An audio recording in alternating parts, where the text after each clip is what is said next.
Sean, with the training camp portion now done with, can you just assess how you feel about how training camp went this year? I would say this. Look, one of the things as a coach that you never know heading into the start of the season is where you stack up versus everyone else. Now, when you play preseason games, you do have a chance to get a look at your starters a little bit in week 1, a little bit more week 2 and 3, and so on. So it's one of those races I alluded to the other day that you're unaware really of how the other 31 teams are doing. I felt like we've gotten a lot accomplished. I felt like the last week and a half has been really good. Injury-wise, I think, knock on wood, I think we've handled that pretty well, and we've avoided some of the soft tissue injuries that can come up in training camp. But you know, it's not that far away here before we'll really get an assessment of where our team's at, and then we go from there. But overall, I've been pleased.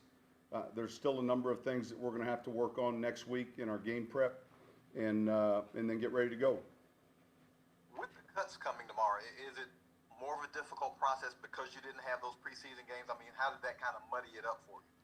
Well, it's to some degree less exposure in game situations. We've tried to create those situations in practice.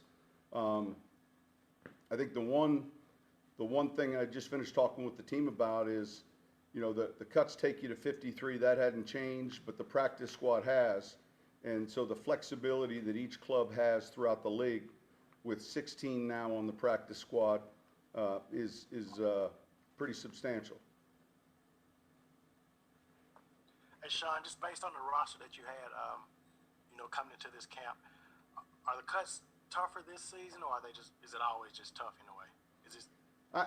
I think, look, from experience, it can move to different position groups. You know, one season, you know, a few years back, it might have been linebackers or tight ends, and so I think that can vary. I do think the additional practice squad allotment is going to be a plus heading into this season, and you know, you focus on a 53 and a 16, but really, you know, 69 is as your team, and I think, again, this year, to answer your question specifically, there'll be a few positions that'll be a little bit maybe more challenging than what might have been our decisions a year ago.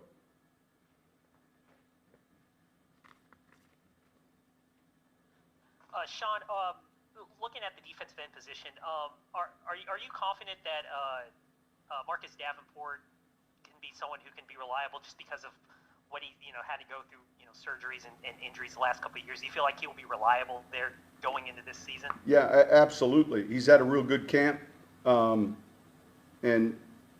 he's someone that I think is going to be an extremely important part of what we do defensively.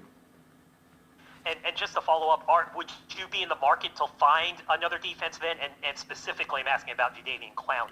Yeah, would that look, be someone that you guys would be interested in? No, every year during the course of training camp, you're always looking, not only internally but externally, and if you feel like there's a player that fits a vision and fits a role for your team, you know, we've done that throughout our time here. I think going back to 06, we brought in Semino right before the start of the season in a trade, and the same way with Scott Shanley. So we'll look closely at what options we have, and it would be only with the right fit.